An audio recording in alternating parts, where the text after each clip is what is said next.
Et on a aussi un gros point faible, peut-être le plus gros point faible de cette franchise et c'est pas nouveau, c'est la ligne offensive. Mon cher Arthur, c'est quand même, le gros point noir non, des Bengals encore cette année. Joe Burrow a pas une protection très efficace et ça se ressent sur le jeu de course, hein, d'ailleurs.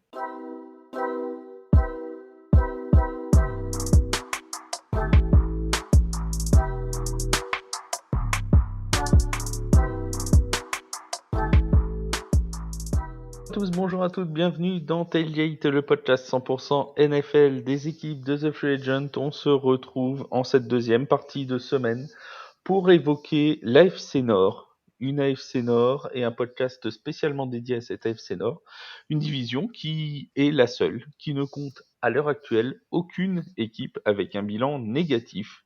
Au pire, les Bengals sont à 3-3. Il n'y a donc aucune équipe qui est pour l'instant dans le négatif. Est-ce que cela va durer? Un point sur la situation de ces 4 équipes, laquelle finira par sortir de cette division AFC Nord. Pour parler de tout ça, on accueille mon acolyte, mon pilier de cette saison, celui qui est toujours avec moi. C'est mon Seb. Salut Seb, comment ça va?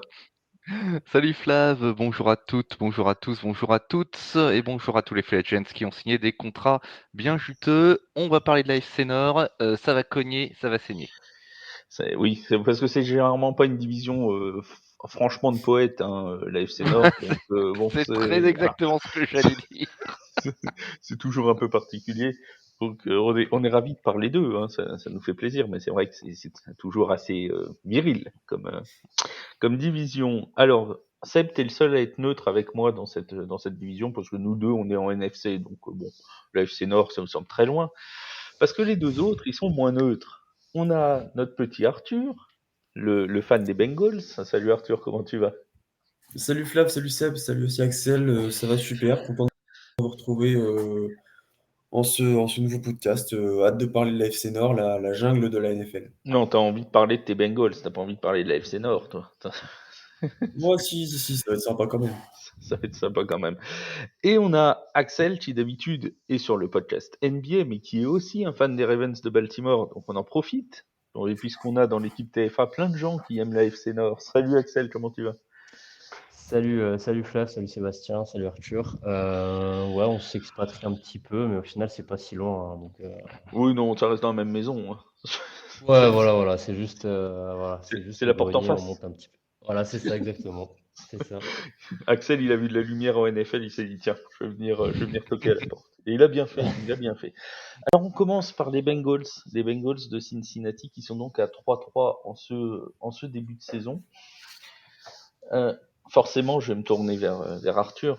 C'est quand même une équipe, les Bengals, qui nous a beaucoup habitués à des débuts de saison difficiles ces derniers temps et à revenir comme des boulets de canon, si bien que beaucoup de commentateurs disent bah, si vous avez envie de jouer 1 euro sur le vainqueur de la FC Nord, il est peut-être temps de mettre une pièce sur les Bengals avant qu'il soit trop tard. Est-ce que cette sensation de deuxième partie de saison complètement réussie, bah, c'est la tienne pour cette saison qui arrive? Est-ce que tu penses qu'ils vont pouvoir nous refaire le coup de l'année dernière et d'il y a 2 ans? Ah, c'est compliqué, c'est très compliqué parce que forcément le début de saison n'est pas idéal, mais il y a eu le quarterback Joe Burrow qui a été blessé, donc forcément les choses ne sont pas rangées, mais là, comme l'a écrit d'ailleurs tout à l'heure Charles, notre très cher chef sur le site. Eh bien, les Bengals, après leur bye week, bah, l'année dernière, c'était un enchaînement de victoires jusqu'en finale de l'AFC. Donc, est-ce que cette saison, ça fera la même? Peut-être, peut-être pas. Mais en tout cas, ça va être une seconde partie de saison très challengeante du côté de Cincinnati.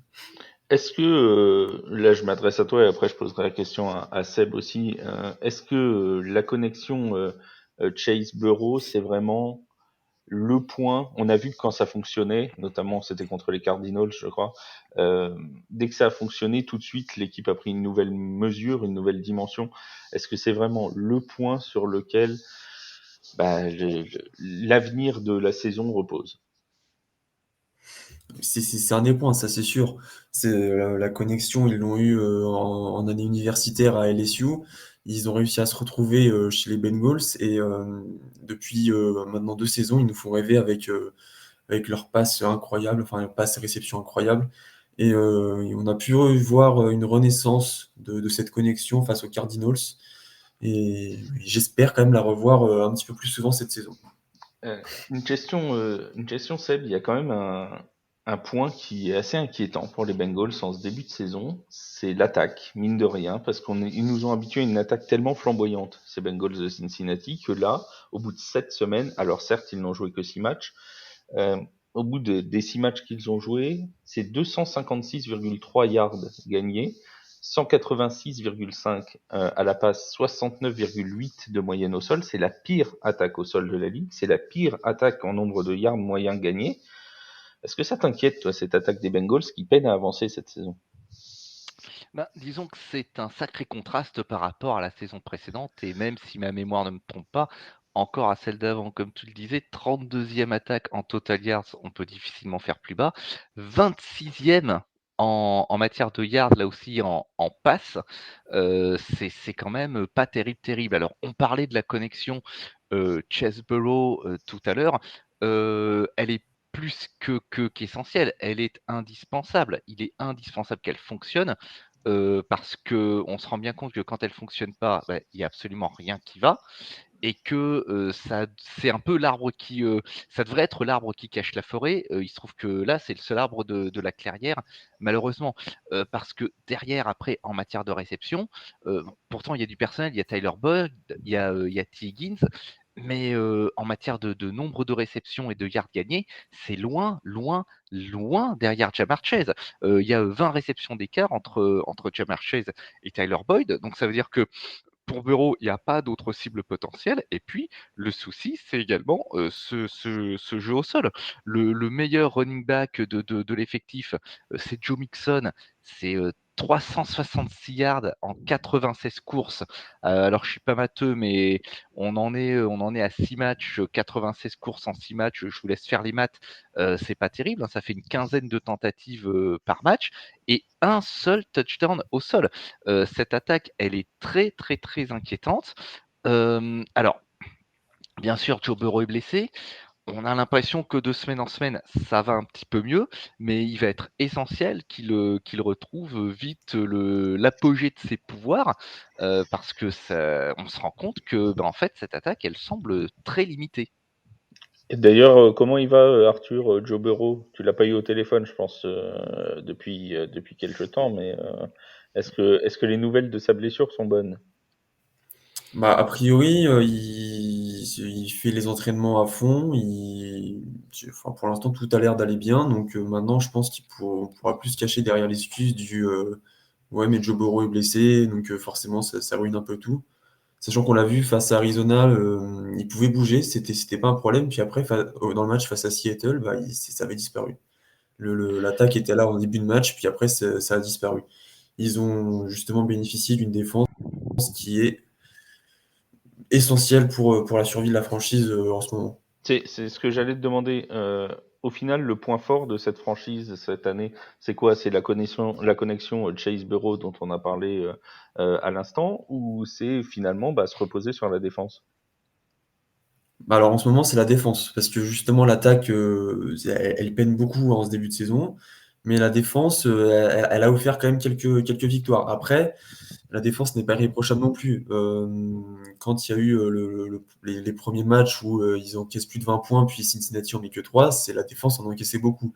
Mais par exemple, dans les matchs, notamment Rams et Seahawks, oui, Seahawks, la défense a offert la victoire, même si j'ai l'impression qu'il faut attendre d'être dans la red zone pour pouvoir commencer à faire quelque chose au niveau défensif. Parce que ça se fait manger tout le long du terrain pendant tout le drive et quand c'est en red zone, bah, c'est là où il y a les interceptions, c'est là où il y a les sacs, c'est là où il y a les fumbles, c'est là où il y a tout. Et on a aussi un gros point faible, peut-être le plus gros point faible de cette franchise, et c'est pas nouveau, c'est la ligne offensive. Mon cher Arthur, c'est quand même le gros point noir des Bengals encore cette année. Joe Burrow a pas une protection très efficace, et ça se ressent sur le jeu de course, d'ailleurs. Oui, c'est un problème, c'est quand même triste parce que, enfin, c'est quand même dommage parce que le problème, on n'arrête pas de le pointer du doigt année après année. Cette année, ils ont tenté de signer Orlando Brown Jr., donc des Chiefs, pour renforcer cette ligne, pardon, mais ça marche pas. Enfin, après, quand on compare les statistiques, c'est mieux, mais c'est toujours pas au niveau. Mm. C'est ça le problème. Au niveau statistique, c'est mieux, mais Joe Burrow, il morfle quand même pas mal. Donc forcément, s'il n'a pas le temps de lancer le ballon, c'est, le jeu, s'il n'a pas le temps de lancer le ballon, il n'y a pas de réception, il n'y a pas de yard gagné, et le jeu à la course aussi subit beaucoup. Empathie très clairement, ça c'est évident. Est-ce que on approche là de la trade deadline? Euh, Est-ce que tu penses que les Bengals doivent se renforcer? Ils n'ont pas le choix. Je pense que au niveau de la Et si ligne oui, à offensive, il quel faut. poste? Voilà. La ligne offensive. Ligne offensive. Je pense que c'est quand même l'essentiel, le poste essentiel où il faut aller chercher un bon joueur. Après, je ne saurais pas dire qui pourrait aller chercher parce qu'ils peuvent très bien sortir qui tient de n'importe où, mais bon, bref. Mais après, en soi, tous les autres postes sont à peu près bons. Il y a les joueurs qu'il faut. Mais c'est la ligne offensive où ça pêche énormément. Axel, parce qu'on t'a pas encore entendu, alors juste une petite question sur les Bengals. Euh, Ce bilan de 3-3, de 3 victoires, 3 défaites, est-ce que ça t'inquiète, toi, pour la suite de la saison, sachant, on en reparlera dans la deuxième partie, mais qu'ils ont le calendrier présumé le plus difficile à venir pour les semaines qui suivent. C'est eux qui ont le calendrier de toute la ligue le plus dur. Est-ce que, avec déjà des victoires de retard, notamment sur les Ravens de Baltimore, est-ce qu'ils vont pouvoir réussir à remonter et aller chercher ce titre de division comme ils l'ont fait ces 2 dernières saisons? S'ils se renforcent pas, non, je pense pas. De ce que j'ai vu, parce que bon, j'ai pas regardé tous leurs matchs, mais j'ai déjà vu la confrontation qu'on a eue. Burrow, il prend trop cher, là, c'est pas possible. C'est compliqué. Et comme dit Arthur, c'est vraiment la position où il faut qu'il trouve quelqu'un, parce que bon, ramener à d'autres postes, ça peut aider, mais c'est toujours de toute façon le nerf de la guerre. T'as ton QB, mais si ta ligne offensive suit pas, tu pourras ramener qui tu veux sur d'autres postes. S'il doit courir pour sauver sa vie à chaque fois, à chaque jeu, c'est sûr que C'est ça ça, c'est ça. facilite pas. Parce que moi, j'allais poser la question à Arthur, ce qu'il pensait de T. Higgins, parce que moi, c'est un mec que j'ai un peu du mal avec lui. Mais Alors, on considère, de ce que j'ai vu, parce qu'on a fait un article sur la trade deadline tout à l'heure dans l'équipe NFL, de ce que j'ai vu en parcourant les sites américains, et Arthur, tu vas pouvoir répondre, visiblement, les Bengals seraient en recherche d'un tight end aussi pour agrandir un peu justement le corps de receveurs dont parlait Sébastien, qui est assez inégal. Il y a le Jamar Chase et les autres. Est-ce que un renfort au poste de receveur et les performances de T. Higgins te déçoivent, Arthur, depuis le début de saison? Oui, c'est sûr. T. Higgins, c'est quand même le meilleur receveur de la franchise en termes de statistiques la saison dernière. Parce que du coup, Jamar Chase avait été blessé à peu près à cette période de la saison. Il avait manqué 4 matchs, si mes souvenirs sont bons. Et il avait fait le travail pour remplacer le Jamar Chase. Et là, cette saison, il a pas de main. On l'a vu dans plusieurs matchs. On lui lance des ballons à mi-distance qui sont quand même assez simples à attraper. Il les attrape pas et c'est quand même terrible parce que c'est quand même un receveur qui est censé être dans n'importe quelle autre franchise pour être receveur numéro un, mais là il est receveur numéro 2. Mais là forcément ça ne va pas. Et forcément le poste de tight end, c'est comme tu l'as mentionné plus tôt, c'est aussi un poste où il faut clairement s'améliorer parce que Irv Smith Jr., c'est pas ça qui va faire avancer les choses.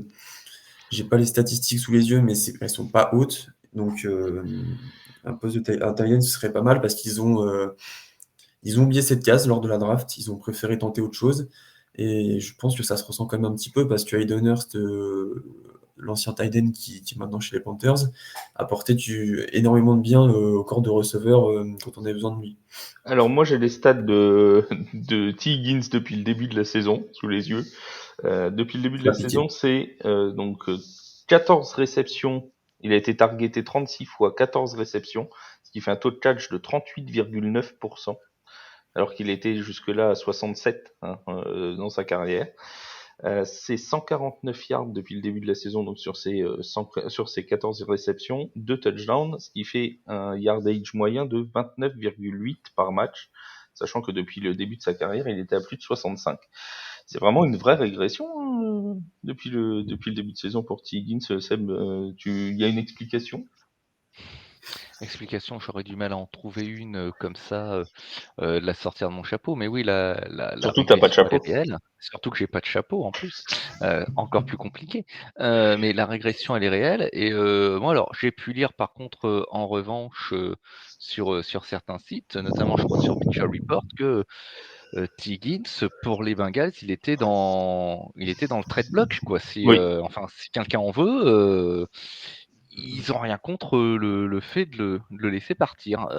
Ce qui se comprend après, ce serait peut-être, s'il se est tradé, je pense qu'il paierait sa contre-performance de la saison. D'autant que, alors, tu vas m'arrêter si je dis une bêtise, mais je crois qu'il a manqué les 2 premiers matchs de la saison. Ouais, c'est bien ça. Et justement, lorsqu'il est revenu en journée 3, on pouvait lire les observateurs dire que l'attaque qui pêchait allait sans doute repartir parce que T. Higgins était de retour et que ça allait apporter une cible supplémentaire, que ça allait soulager Jamar Chase des double coverage, voire triple coverage, etc., etc. Et puis bilan, du moins sur le papier, statistiquement, niente, quoi. Ouais. C'est assez étrange. En tout cas, les Bengals et on en reparlera encore une fois dans la deuxième partie du podcast, mais qui s'apprêtent à vivre une deuxième partie de saison particulièrement épicée. On en reparlera tout à l'heure. Juste avant, parlons un peu des Steelers de Pittsburgh. Les Pittsburgh Steelers. Alors, c'est un petit peu, Seb, tu vas me dire ce que t'en penses, mais c'est un petit peu bizarre, cette franchise. C'est une équipe qui, si tu prends les statistiques brutes, est avant-dernière en gain de yards moyens. Donc 273 yards,5 gagnés en moyenne depuis le début de la saison. C'est donc la 31e attaque, juste devant les Bengals de Cincinnati. Si tu prends la défense, si tu prends les yards, c'est la 3e pire défense. La 3e défense qui encaisse le plus de yards, avec 383,5. C'est quand même assez fou de se dire qu'avec des statistiques pareilles, ils sont à un bilan de 4-2.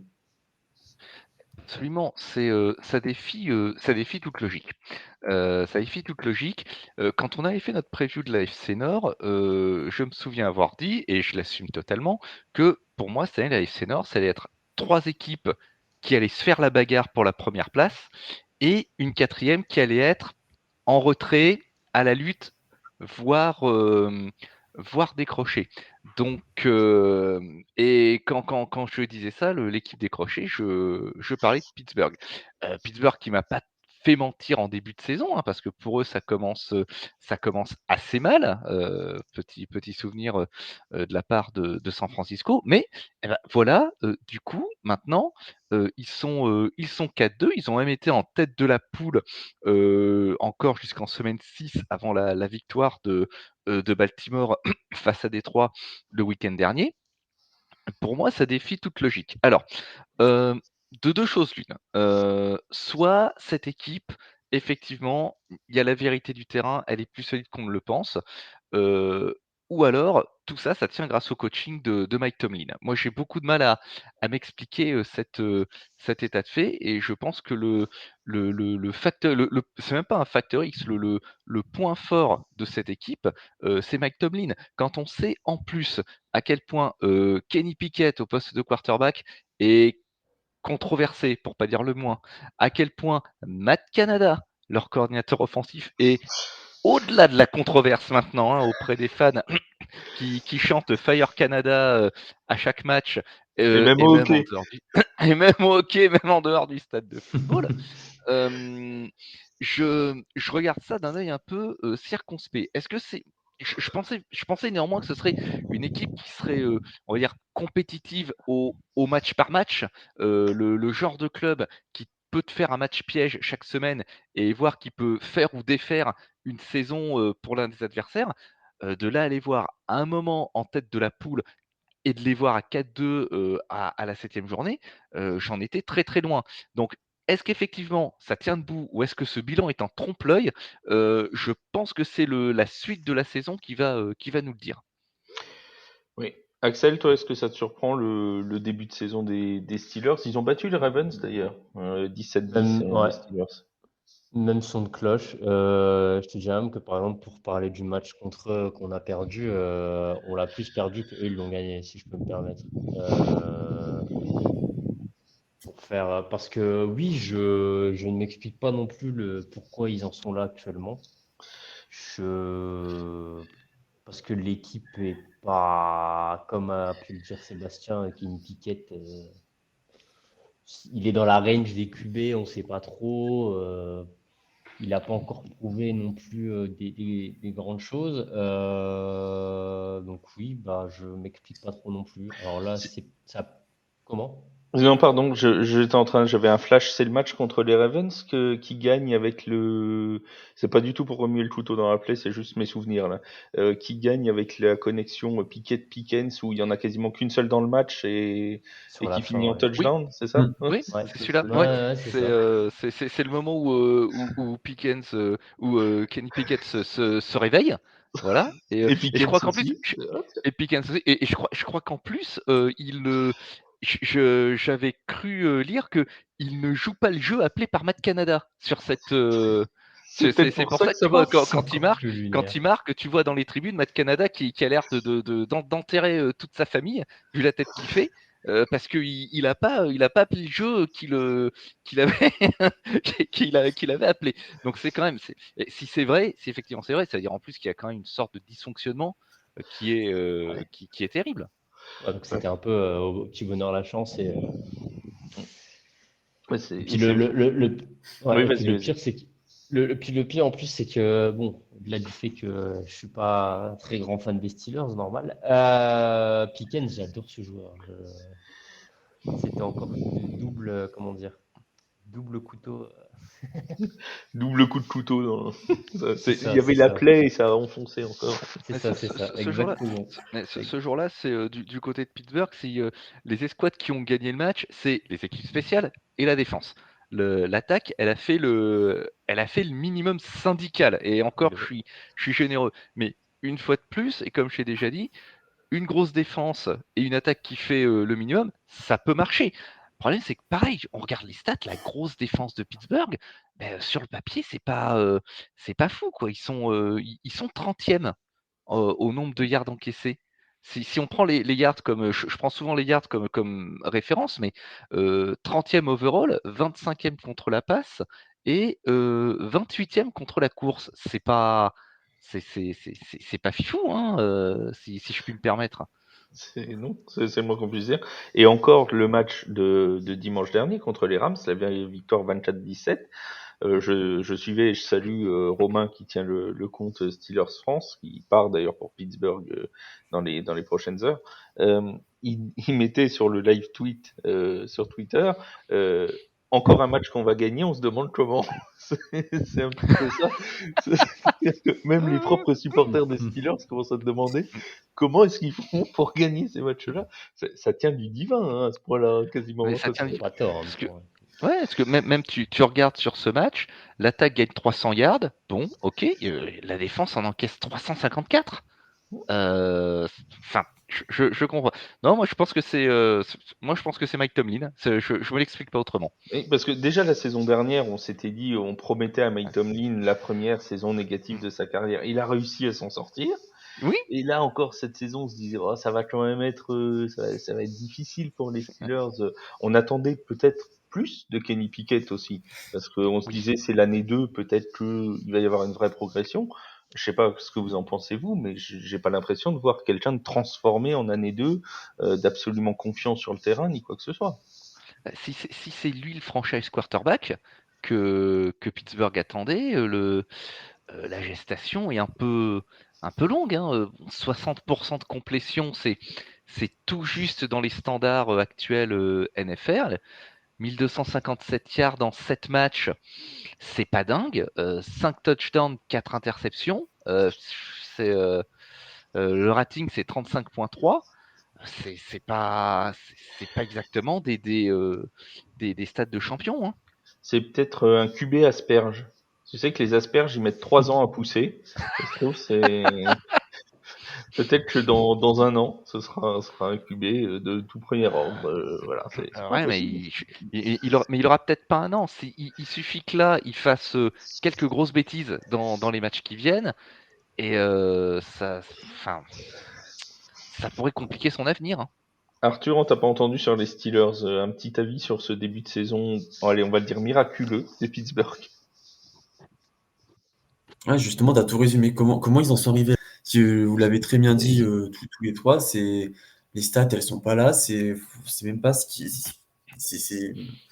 Par exemple, le match face aux Ravens, c'est un match qui aurait dû être plié depuis longtemps, sans vouloir remettre le couteau dans la plaie par les Ravens, mais Pittsburgh, ce sera un jeu miraculeux. Mais c'est sûr entre Matt Canada, qui, bon, voilà, c'est pas le. C'est pas vraiment top, et une attaque qui Kenny Pickett. Bon, en fait, vous avez tout résumé. Du coup, je paraphrase un petit peu, mais Il on se demande vraiment y a comment ils en quelqu'un sont dont on arrivés n'a là. pas parlé. Il y a quelqu'un dont on n'a pas parlé quand même, c'est TJ Watt, hein, qui est quand même déjà à 8 sacs depuis le début de la saison, qui est toujours sur une des performances plus qu'intéressantes, hein, et je compte même pas il est à 8 sacs, mais il est aussi à 3 fumbles recouverts, 2 fumbles forcés, 5 passes défendues, un fumble recouvert pour touchdown d'ailleurs. C'est quand même voilà, ça reste c'est le pilier clairement de cette équipe, quoi. Heureusement qu'il est Oui, là. Ah bah, de toute façon, c'est s'il est ça, je plus suis là, on bien a vu la d'accord. saison dernière, hein. Ouais. Oui, Les voilà. matchs, les matchs qu'il a ratés, ça, on a vite compris, hein. Mais Dieu merci, il est là. Alors, il est peut-être un peu seul, en particulier pour le pass rush, et ça risque peut-être un jour de lui porter préjudice. Mais Dieu merci, il est là, parce qu'effectivement, en termes de pass rush, en termes de sac, il y a TJ Watt, et puis il y a les autres, hein, en fait, dans Mm. l'effectif. Le deuxième meilleur saqueur, c'est Larry Ogunjobi avec 2 sacs, donc 4 fois moins, hein, après, c'est un defensive tackle, on lui demande pas de faire la même chose, certes, mais là aussi la situation est compliquée. Heureusement que TJ Watt est là. De toute façon, on l'a vu dès le premier match contre San Francisco, où certes Pittsburgh prend le bouillon, il est le seul de l'effectif à surnager ce jour-là. Ah oui, clairement.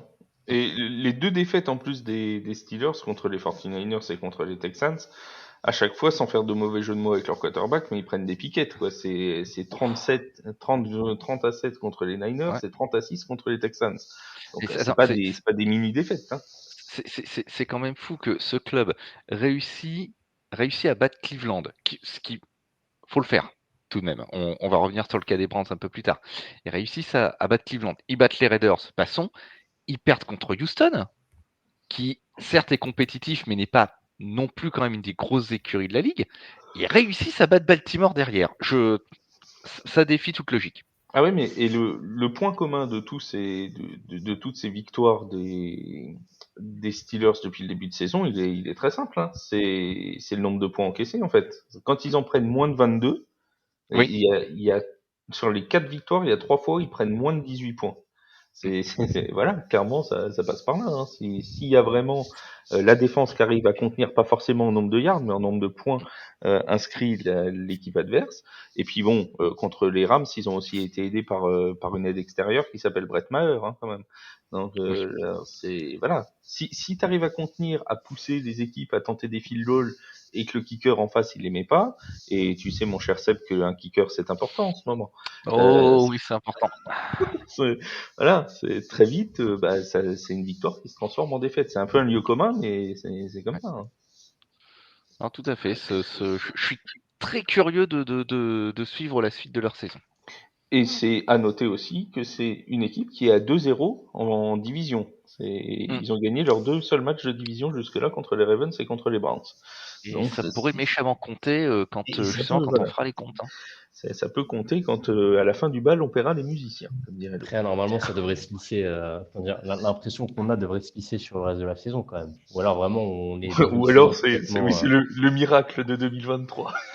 Ah, complètement. Alors là, si ça continue sur cette lancée-là, j'oublierai tout ce que j'ai vu en 30 ans de visionnage de foot américain. Tu vois. C'est ça, hein. Normalement, ça devrait se Ça- lisser si on n'est pas trop mauvais, normalement.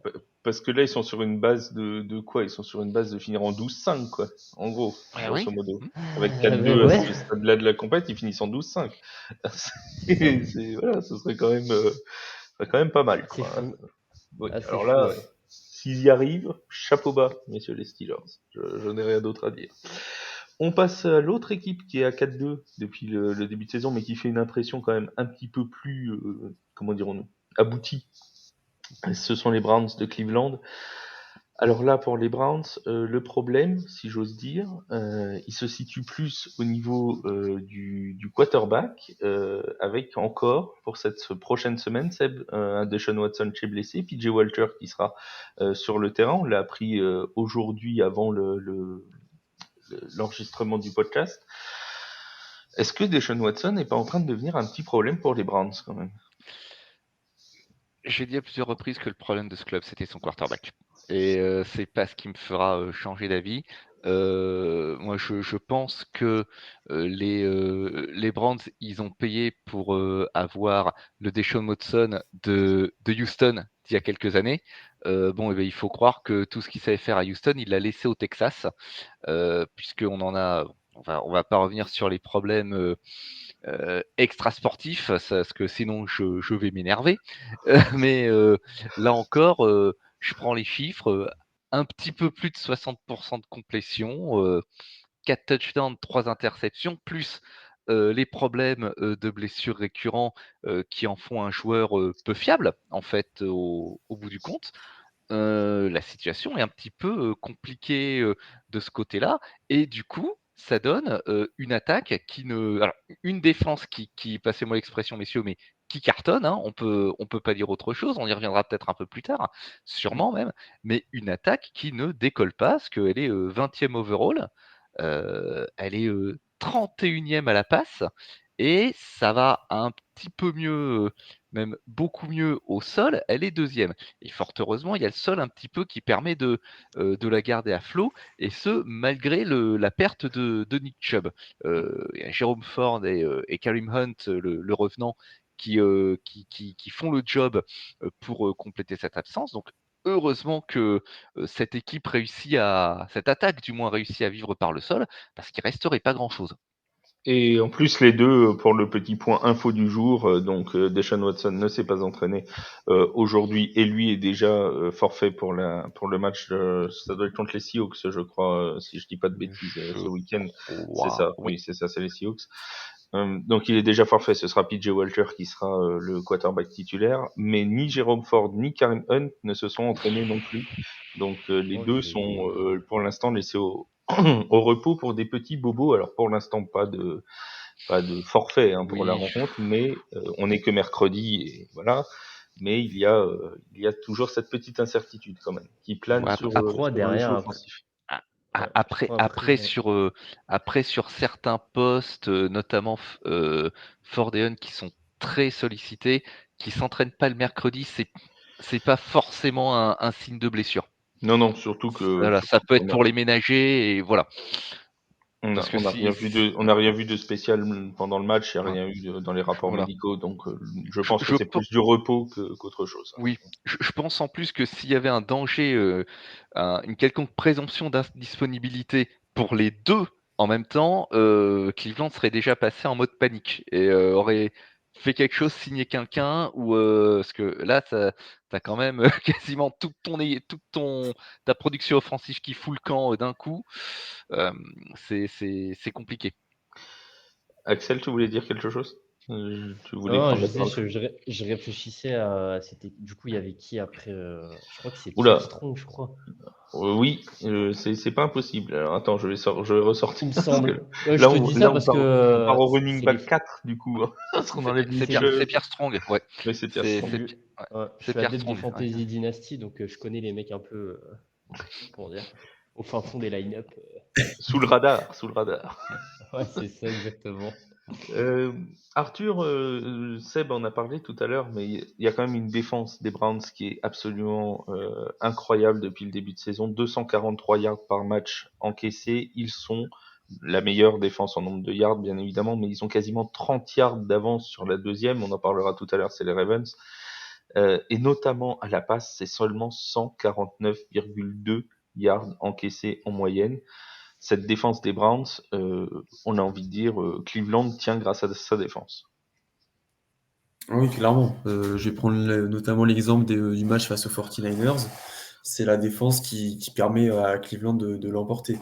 Mais ça va être le plus gros atout de Cleveland cette saison, ça va être la défense. Parce que, comme tu l'as dit, Seb, le problème, c'est le quarterback. Et forcément, quand on a un quarterback qui n'est pas au top et qu'on peut avoir l'ambition des playoffs cette saison, c'est compliqué. Mais une défense avec Myles Garrett, je pense que c'est lui le joueur qui m'impressionne le plus dans cette défense. D'ailleurs, pour la petite info, la NFL a mis dans sa bio sur Twitter Myles Garrett, Defensive Player of the Year, point d'interrogation. Oui, Pour je pense qu'on va pouvoir, si ça continue comme ça, Axel, je sais pas ce que t'en penses, mais on va peut-être pouvoir enlever le point d'interrogation au Defensive Player of the Year J'ai parce en que tête, je regardais leur match ce week-end. Ouais, contre tu regardes le Indianapolis. mec, mais arrêtez-le, le gars, c'est bon. Tu vois que lui, en fait. Les mecs, ils sont 10, hein, ils sont je sais pas combien, hein, mais tu vois que lui. Hein. Donc, non, non. Il va même bloquer les field goals maintenant. Ouais, non, mais le mec, il a tout fait, c'est bon, quoi. Donc, non, c'est C'est- trop. Non, mais c'est vraiment un joueur hors norme, Seb Myles Garrett. Complètement. J'ai répété ce que j'ai dit quand on a débriefé la semaine. Moi, c'est le type de défenseur que j'adore, qui est très physique, qui est très rude, mais qui est à la fois technique, qui est très complet. Et c'est le genre de type qui peut faire basculer un match à lui tout seul. Et ça, c'est une capacité très, très, très rare en foot américain, en particulier en défense. Des défenseurs de cette trempe-là, il y en a très, très peu. Donc, oui. Defensive Player of the Year, pas de problème. Et puis, je le redis, envoyez-moi cet homme au Hall of Fame, même tout de suite, avant même qu'il prenne sa retraite, parce que je pense que ça en vaut la peine. Et puis ça, il va tellement bien dans cette équipe et dans cette division AFC Nord, tu vois, c'est tellement un Complètement. joueur, voilà, ça va tellement, ça colle à la division, j'ai envie de dire.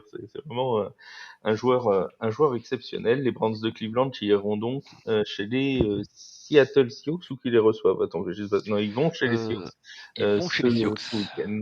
On fera le programme complet comme d'habitude de cette 8e semaine de compétition à la fin de l'émission. On parle maintenant de l'équipe en tête de cette division. Ceux qui ont peut-être surpris tout leur monde. Et d'ailleurs, on va demander à Axel, tiens, première question. Est-ce qu'ils t'ont surpris, toi, les Ravens de Baltimore contre les Lions avec cette victoire éclatante qui a peut-être envoyé un message entier aux yeux de la NFL? Au vu de comment s'est lancée la saison, oui. Après, non, c'est vrai que le match contre les Lions, je sais pas si ça fait un certain temps que j'ai pas vu l'équipe aussi dominante sur un match. Vraiment, c'est incroyable ce qui s'est passé. Il y a tout qui a marché de A à Z, autant la défense que l'attaque. Et comme je dis, par rapport au début de saison où ça a été pas du tout la même chanson, on a commencé un peu comme la saison dernière, on a eu pas mal de blessures sur toutes les lignes. La défense, je crois, il y avait Humphrey qui s'était blessé, il y avait Odafe-Oweh qui s'était blessé, enfin bref, on était un peu sur la même lancée que les précédentes années, enfin surtout l'année dernière, où on avait vraiment beaucoup de mal de ce côté-là, enfin l'infirmerie. Une ou deux défaites quand même, bon, on en a parlé un peu avant, la défaite contre les Steelers, je m'y attendais pas forcément. On perd aussi contre les Colts, où Hmm. sur le papier, normalement, on doit les battre. Surtout que c'était Euh, Gardner Minshew en plus, c'était même voilà. pas Anthony Richardson et c'était Voilà. à Baltimore. Donc, En plus, c'est comme je l'ai dit tout à l'heure, c'est un match, je pense, plus qu'on perd que l'équipe d'en face la gagne. Mais bon, après, ça, c'est discutable. Et du coup, là, actuellement, on est dans une dynamique complètement autre. où quand on regarde un peu plus près, on se rend bien compte que notre défense, c'est quand même un très gros point fort. Emmené par un Roquan Smith qui vraiment fait un boulot monstrueux. On a un peu bricolé sur la défense, mais malgré tout, ça fonctionne. Lamar est très bon. Je crois qu'il y avait une stat il y a quelques matchs qui disait que quand on était proche de la red zone, on était l'une des équipes qui convertissait le plus nos occasions. Et on a enfin un receveur. C'est pas beau ça? On a un mec qui attrape les passes. Non mais attendez. C'est de mieux en mieux. C'est de mieux en mieux. Et tu parlais de la Ça. défense, effectivement, juste une petite stat, c'est 13,9 points encaissés en moyenne. C'est évidemment le plus faible total de toute la NFL pour les Ravens de Baltimore sur ces 7 premiers matchs. C'est vraiment très très peu, hein. C'est la seule équipe à avoir pas pris plus de 100 points en cumulé sur tous les matchs depuis le début de la saison. Et quelque part, Arthur, ces deux défaites contre les Colts et les Steelers, j'ai envie de dire, c'est dommage parce que c'était des matchs qui étaient jouables et qui finalement auraient presque pu mettre les Ravens en tête, non seulement de la division, ça ils le sont déjà, mais en tête de l'AFC. Oui, c'est sûr, mais après, on en a parlé de la défaite des Steelers, c'est eux qui se sont enterrés tout seuls, mais celle contre les Colts, c'est d'ailleurs un problème que j'ai envie de souligner, et qui, bon, pour l'instant, ça pose pas problème, mais qui peut poser problème dans le futur, c'est les blessés, parce que c'est un match où, dans mes souvenirs, il n'y avait pas grand monde, enfin, je vais reformuler, il y avait pas mal de monde qui était blessé ce moment-là. Non, je crois qu'il y avait normalement Justice Hill, Odell Beckham Jr. et plein d'autres.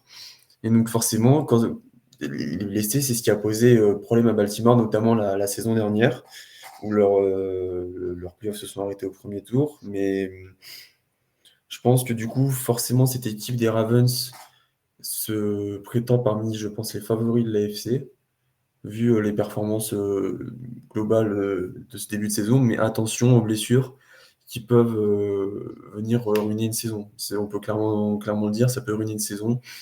Et c'est ce qu'il faut absolument pas aux Ravens pour la suite de la Tiens, saison. d'ailleurs, bonne question, Seb. Au niveau de l'AFC, tu les classes où? Est-ce que pour toi, ils sont à leur place avec ce bilan de 5-2 et donc cette deuxième place derrière les Chiefs de Kansas City? Est-ce que tu les mets plus haut, donc la meilleure équipe pour toi de l'AFC, ou est-ce que tu les vois un peu surclassés en ce début de saison? Alors, au point de la saison, là, je pense qu'ils sont à leur place. La démonstration contre Détroit et surtout la fluidité dont a fait preuve leur attaque sur ce match, c'est peut-être le signe que ce que Todd Monken, l'offensive coordinator, essaie de mettre en place avec Lamar Jackson depuis le début de la saison se met enfin à fonctionner à plein régime. Du moins, c'est ce que je leur souhaite. Parce que Monken a toujours dit que lui, il souhaitait exploiter les qualités athlétiques et de passeur, bien sûr, de Lamar Jackson, sans pour autant qu'il soit obligé de courir systématiquement et de le canaliser en quelque sorte afin qu'il ne se sente pas forcé de faire le jeu systématiquement. Et c'est ce qu'ils ont parfaitement réussi contre Détroit, dont pourtant la défense n'est pas forcément la plus tendre de la NFC. Donc peut-être que ça se met en place. Et effectivement, ça se met en place maintenant. Mais là, maintenant, ils sont à leur place. Comparatif avec Kansas City, c'est peut-être encore un peu tôt pour le faire. Je pense qu'on le saurait que si les deux équipes se croisaient sur le terrain. En revanche, les imaginer ayant plus de chances d'accéder à la finale que les Bills, qui faisaient aussi partie des contenders au début de la saison, moi, ça me paraît faire sens. Ouais, ça va faire plaisir à Axel. Il va sourire, là, je le sens. On va le mettre Je en finale de réfléchis, je conférence. réfléchis. Je réfléchis. Je On, réfléchis. on va discuter de la fin de saison, justement. Euh, on a donc ces quatre équipes qui sont dans un mouchoir, parce que bon, il y a certes 2 victoires de différence entre les Ravens et les Bengals, mais avec 11 matchs ou 10 matchs à jouer selon les équipes, tout peut aller très vite. On sait qu'une blessure peut changer complètement la phase d'une saison. On sait qu'une dynamique peut aussi entraîner des défaites en chaîne. Donc ça peut aller très très vite. Juste un petit point donc sur la difficulté du calendrier restant. Celui qui a le calendrier le plus compliqué, ce sont donc les Bengals. C'est eux qui ont le calendrier, on l'a dit tout à l'heure, le plus compliqué de toute la NFL. Ils doivent encore rencontrer les Chiefs, les 49ers, les Ravens, les Jaguars, les Browns et 2 fois les Steelers, et également les Vikings et les Colts. Donc on a envie de dire que les deux plus faciles au niveau du bilan, c'est les Vikings et les Colts, qui restent pas non plus des paillassons de la ligue depuis le début de saison. Donc ça reste un calendrier extrêmement compliqué. Ensuite, au niveau des calendriers les plus compliqués, c'est Baltimore qui a le plus compliqué. Est-ce que j'ai dit les Bills? Non, j'ai pas dit les Bills parce que j'ai pas les Bills, mon cher Arthur. Ils jouent les Bills, les Bengals? Les Ouais, Cincinnati juste après joue 49ers. les Bills le 5 Ah, j'ai oublié les novembre. Bills. Oui, juste Pardon, après les j'ai oublié les Bills. Sur un Monday Night 49ers. Football. Un D'accord. retour au Monday Night Ah, Football. pardon, j'ai oublié les Bills. Bon bah, enfin, ça ne fait que apporter de l'eau à ma démonstration. Comme quoi le Ouais, justement, c'est le calendrier est pas facile. J'en ai oublié un, pardon. Ensuite, on a donc les Ravens, les Browns et les Pittsburgh Steelers qui sont censés avoir le calendrier d'ici la fin de saison le plus simple. La question, elle est extrêmement facile et elle va être posée à tous les trois. Qui va remporter cette division AFC Nord? On va commencer par Axel. La question qui est Qui va remporter cette division AFC Nord?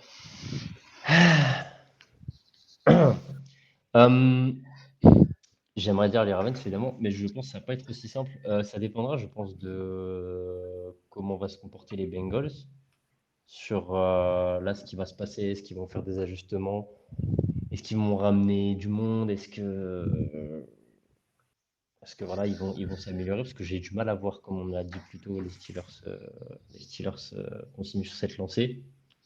Pour le bien de tout le monde, j'aimerais que voilà, qu'on ne soit pas une hallucination collective, qu'ils ne soient pas très forts toute la saison sur les résultats. S'il vous plaît. Et les Browns, bah, étant donné qu'on sait tous que quand tu as un quarterback, tu sais pas trop. Mais ils ont une très bonne défense, donc j'ai un doute quand même. Mais ouais, je dirais Ravens quand même. Sur Les la, Ravens. sur la, comment dire, la dynamique. Mais après, on sait tous que ça peut aller très vite, donc c'est vraiment pas sûr. C'est pas le prono le plus sûr de l'année. C'est jamais sûr. Hein. Non, c'est jamais sûr. On dit, Seb, on a coutume de dire que la défense fait gagner des titres. Est-ce que les Browns vont pouvoir aller chercher le titre de division? Bah, ils ne sont qu'à une victoire de Baltimore, mais c'est aussi le cas de Pittsburgh. Cette division est tellement rugueuse et tellement serrée que ça va être compliqué. Là, en 7e journée, c'est quand même compliqué de trouver un leader qui se détache nettement. Après, Baltimore faisait partie pour les observateurs en début de saison on va dire des outsiders parmi les franchises de l'AFC susceptibles d'aller au Super Bowl. Moi, je pense qu'ils le sont toujours et qu'ils ont même solidifié leur statut le week-end dernier. Après, tout peut changer très très vite dans cette conférence, un petit peu comme comme dans les conférences du Sud, mais pour d'autres raisons Oui. en fait, parce que là le niveau de jeu est particulièrement élevé en AFC Nord. Donc là, au moment où tu m'interroges, je te dirais que Baltimore a le plus de chances de décrocher la couronne de l'AFC Nord. Mais Dieu sait ce qui peut se passer avec 2 poursuivants à 4 victoires et puis un dernier entre guillemets de la poule qui a un bilan équilibré et qui n'est qu'à 2 Et victoires. vous avez vu, c'est pour ça que c'est mon pilier, mon Seb. C'est parce que il répond à la question, mais il ne se prononce pas trop non plus. Comme ça, on pourra pas lui ressortir dans 6 mois. Il s'est trompé complètement. C'est pas possible parce qu'il y a toujours ce petit truc. Ça tient au génie. Ça tient au génie. Moi, je vous le dis. Arthur, en parlant de génie, est-ce que les Bengals vont être champions de division? Alors, je ne pense pas. Je pense que ça va être les Ravens. Ça va faire plaisir à Axel. Du point de vue que j'ai maintenant, je pense que les Ravens, c'est ceux qui me paraissent le plus complet des deux côtés pour, enfin, offensivement, défensivement, pour aller chercher le titre de division. Après, les autres derrière me paraissent pas assez dangereux pour le titre de division, mais ils peuvent aller chercher un petit peu, ils peuvent aller chercher leur part du gâteau. Je te fais une petite passe décisive. Oui, c'est très bien. un petit Vas-y, une passe décisive, puisque maintenant la question est de savoir combien d'équipes vont se qualifier en play-off. Le champion de division évidemment, mais est-ce qu'on aura une, deux, voire trois? Allons savoir. Et pourquoi pas? L'an dernier, ça a failli se présenter. On était au bord d'avoir les 4 équipes des NFC Est qualifiées pour les play-offs. Et pourquoi pas cette saison en AFC Nord? Alors, on va commencer par Seb. Combien d'équipes tu mets dans la qualification? Alors, au moins 2.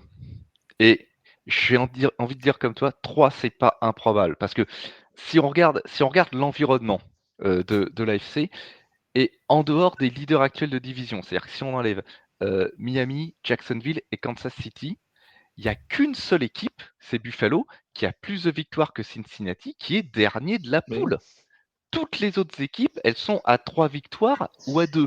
Donc, c'est dire si cette division-là, non seulement elle est très compétitive en son sein, mais il y a une sorte de domination de l'AFC Nord, à mon humble avis, sur l'AFC actuellement. Donc, 2 équipes qui en sortiraient, ça ne m'étonnerait pas. Et 3, pourquoi pas? Axel, combien d'équipes qui sortent de l'AFC Nord? Même son de cloche, mais je vais rester sur 2 parce que bon, 3. 2, c'est vraiment le chiffre de la sécurité. Genre, je prends pas de risque. Pour ta première, tu préfères pas prendre de risques.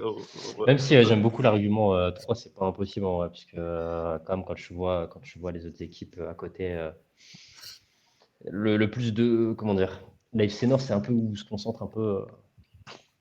C'est dur, c'est dur. Allez, tu restes sur 2. Oui, on va rester sur 2. Arthur, 2, 3, 4, je t'en mets combien? Il y en a un peu plus, je vous en mets quand même? Tu m'en mets 3. J'ai envie de mouiller la nuque. Je vais en mettre 3. Comme tu l'as dit, c'est une division super compétitive. Ils sont pas super loin de. Enfin, Cleveland, Pittsburgh et Cincinnati sont pas si loin que ça, par exemple, de Bills ou d'autres équipes. Donc ça me paraît pas illogique de voir 3 équipes se qualifier en playoff. Après 4, ça fait un peu beaucoup. Mais non, je vais rester sur mon petit 3. Tu restes sur 3. Et alors, la dernière question, qui n'est pas la moins intéressante. Jusqu'où va aller la meilleure équipe d'AFC Nord, Super Bowl, vainqueur, finale de conférence? Axel?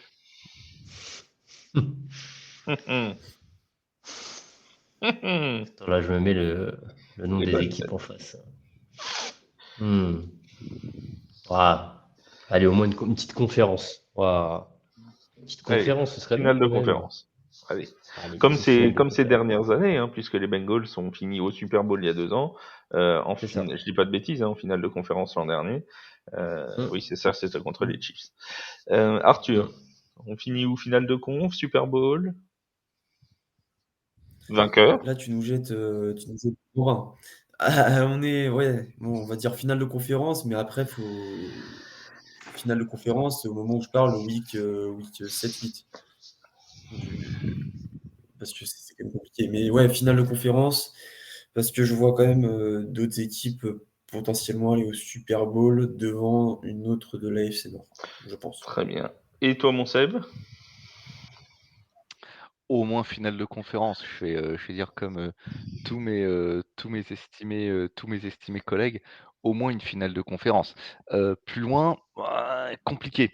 Compliqué pour le moment, puisque en dehors des duels internes à cette division, je ne crois pas, j'ai pas souvenir qu'aucune de ces équipes se soit frottée à une des grosses cylindrées Bah, il y a eu, il y a eu de l'AFC. de l'AFC, non, ouais. Non, AFC. De l'AFC, voilà. Donc, compliqué à ça. Ouais, de la NFC, on a Mhm. déjà eu des confrontations, mais avec des gros clubs. Donc, difficile de dire si ça pourrait passer contre au hasard des Kansas City Chiefs. Ça dépend de beaucoup trop de facteurs sur un match. Alors, je vais répondre par un cliché, hein, mais sur un match, tout peut arriver, n'est-ce pas? Moi, je veux quand même attirer l'attention sur une dernière petite chose au sujet des Ravens. Il y a une chose qui peut les tuer, c'est les pertes de balles, les fumbles, parce qu'ils en sont déjà à 13 cette saison, dont 8 au crédit seul de Lamar Jackson. Donc attention à la protection du ballon, parce que ça, quand la saison va devenir serrée, quand on va arriver vers les week 10, 13, que tout le monde va être dans un mouchoir de poche, que le jeu va devenir encore plus rugueux, les pertes de balles, ça peut faire ou défaire un D'ailleurs, roi. on va avoir tu parlais des Bengals qui pourraient enfin, des équipes qui vont se frotter au top de l'AFC. On va avoir un très beau 31 décembre avec un Bengals Chiefs qui s'annonce absolument prodigieux pour fêter l'année. C'est quoi de plus beau? Plus c'est à 22h heure française, tu vois. Tu passeras l'année avec un Bengals Chiefs. C'est absolument splendide. Alors, J'annule mon réveillon. le Tailgate, vous en avez l'habitude, c'est un podcast qui parle d'une thématique, mais qui parle aussi de l'actu de la NFL. Et il y a eu une actu qui vient de tomber pendant l'émission, donc on va en parler. Alors là, je prends Seb à brûle pour point parce que ça concerne les 49ers. Brock Purdy ne jouera pas le match contre les Bengals de Cincinnati. Oula. Il est dans le protocole commotion. Il est très incertain pour la partie contre les Bengals. Il est entré en protocole commotion après avoir ressenti des symptômes de commotion dans l'avion qui le ramenait de Minneapolis après le match contre les Vikings. Il est donc rentré dans le protocole commotion de la ligue et il ne sera pas là, enfin il sera très probablement pas là parce qu'on n'a eu aucun quarterback qui est rentré dans le protocole commotion pour en sortir 2 jours après pour jouer. Ce sera donc probablement Sam Darnold qui devrait être aligné dans l'attaque des 49ers. Un petit mot du coup sur Brock Purdy. Est-ce que, je suppose que tu veux pas le faire jouer si jamais il y a des risques de commotion avec ce qui s'est passé avec Tua Tagovailoa l'an dernier. Ouais, non, bien entendu, il faut absolument que le protocole soit suivi jusqu'au bout et qu'il ne soit clear que lorsque l'on en sera certain. Coup dur évidemment. Bon, Sam Darnold a quoi? Il a 3 jours là pour se Contre les préparer Bengals, hein, c'est pour pas rien en plus. contre les Bengals. Voilà, contre les Bengals, ça va être ça va être sympa. Le club sort de 2 défaites de suite. Non, mais tout va bien. Tout va bien. Je vais reprendre un antidépresseur Merci. et puis je vous donne mes Ça Merci impressions pour cette après, hein. info. hein. Merci pour cette info. Ça C'est commence à gentil. faire beaucoup là. Comment mettre une bonne ambiance en fin de podcast. Voilà. C'est toujours un plaisir. Non, mais effectivement, j'entendais Axel dire ça commence à faire beaucoup. Ouais, ça commence à faire beaucoup. C'est la vie de quarterback en NFL. Hein. Remember RG3, petit ange parti Voilà, trop tôt. tout à fait. Enfin, il est vivant, Oui, je veux oui, dire, oui. mais voilà. Aux dernières nouvelles, tant qu'on n'a pas d'infos qui tombent, il est toujours des nôtres, oui, ça, effectivement. Comme d'habitude, on va dérouler le programme de cette 8e semaine de compétition. Je rappelle juste avant que vous pourrez suivre en live Tailgate. Ce sera dimanche à 16h30. Notez bien l'heure, c'est 16h30 et non pas 17h30, puisque nous, on change d'heure, mais nos amis américains ne changent pas d'heure. Donc on va avoir une petite heure de décalage pendant ce week-end de la Toussaint. Donc le Tailgate, le live sera à 16h30 dimanche sur Twitch. Et vous pourrez... Pardon. Et vous pourrez parler avec Yaya de toutes les rencontres de la Red Zone. Le programme complet de cette 8e semaine de compétition. Les Bills vont recevoir les Buccaneers pour le Thursday Night Football. Ce sera donc dans la nuit de jeudi à vendredi à 2h15 chez nos amis de beIN Sport. Bon, normalement, les Bills, ils sont attendus un peu au tournant. Hein. Si là, ils la prennent pas, celle-là, ça va commencer un peu à sentir le poison du côté de Buffalo. Les Panthers vont affronter les Texans. Ce sera à 18h, donc dimanche dans la Red Zone. Les Cowboys affronteront les Rams. Les Packers recevront les Vikings dans un duel d'NFC Nord. Les Colts recevront les Saints. Les Dolphins recevront les Patriots. Alors là, si les Patriots ils tapent les Bills et les Dolphins en 2 semaines, alors la cote elle était haute. Hein. Je vous le dis tout de suite. Là. On a un derby de New York entre les Giants et les Jets. Aussi en ce dimanche à 18h, les Steelers qui reçoivent les Jaguars, les Titans qui reçoivent les Falcons et les Commanders qui reçoivent les Eagles. Ce sera le match à suivre sur 6play en intégralité. 21h05, les Seahawks recevront les Browns, les Cardinals recevront les Ravens de Baltimore de notre cher Axel. Les Broncos recevront les Chiefs de Kansas City. Les Broncos, Vince, dans notre équipe TFA, on te salue, tu vas vivre encore un sacré dimanche. Et les 49ers recevront donc les Bengals de Cincinnati. Pour le Sunday Night Football, les Chargers seront opposés aux Bears. Ils n'ont pas trouvé meilleure affiche pour le Sunday Night Football, Chargers-Bears. Bon, pourquoi pas. Et pour le Monday Night Football, ce seront les Lions de Détroit qui seront opposés aux Raiders de Las Vegas. Voilà pour le programme complet de cette 8e semaine de compétition. Rien à ajouter? Non? Sur ce programme magnifique? Non? Qu'est-ce qui vous hype le plus entre Bills Buccaneers, Chargers Bears ou Lions Raiders? Les matchs en prime time cette semaine, c'est du régal, hein, je vous le dis, hein, les gars. On Ah, va bah, vivre des grands moments. Je salue Charles qui va faire les résumés des matchs en prime. Salut boss. Salut mon pote. Limite, ce qui me hype le plus, c'est Eagles Commanders, quoi, à la limite. Hein, genre. Oui, voilà. Bon, alors quand on est hypé par les Non, Commanders, bon, généralement, bon, bref. Ah, ça va, ça va. Après, on va pas s'appeler pour des Bears. Oui, c'est ça. Bah, normalement, le plus beau match, Pardon, hein, sur le papier, le plus beau match de la semaine, ça doit être 49ers Bengals, normalement, sur le papier. Mais Oui, bon, normalement, oui. voilà. Hein. On C'est ne sait Darnold, jamais. quoi. Voilà, maintenant on sait que c'est Sam Sam Darnold. Darnold et Joe Burrow sur une jambe, c'est vrai que Ça C'est fait la 2 règle. jambes à eux deux. Hein. C'est 2 jambes à eux deux, ça va. Bah, ça fait 2 jambes de 2. Ouais, C'est bon, ils ont Ouais, juste c'est à pas lancer mal. la balle, ça va. C'est à peu près ça. C'est sûr, il la donnera à McCaffrey et puis il fera il fera le match tout seul, le bon Christian. Ça va donner du crédit à tous ceux qui disent que, comment dire, que le QB à San Francisco, c'est pas si important. Que c'est Voilà, tout autour qui est Oui. c'est qui est tout à très fait fort. ça. Merci beaucoup Axel, merci Arthur, merci Seb pour cette heure passée en votre compagnie. On se retrouve donc à 16h30. Enfin, vous retrouverez Yaya à 16h30 dimanche pour le live de la Red Zone. Ce sera sur Twitch, sur YouTube. Et nous, on se retrouve lundi, ou plutôt mardi en podcast pour débriefer l'ensemble de cette 8e semaine de compétition. Merci beaucoup à vous trois et merci à vous tous de nous avoir écoutés. À très vite sur les antennes de TF1.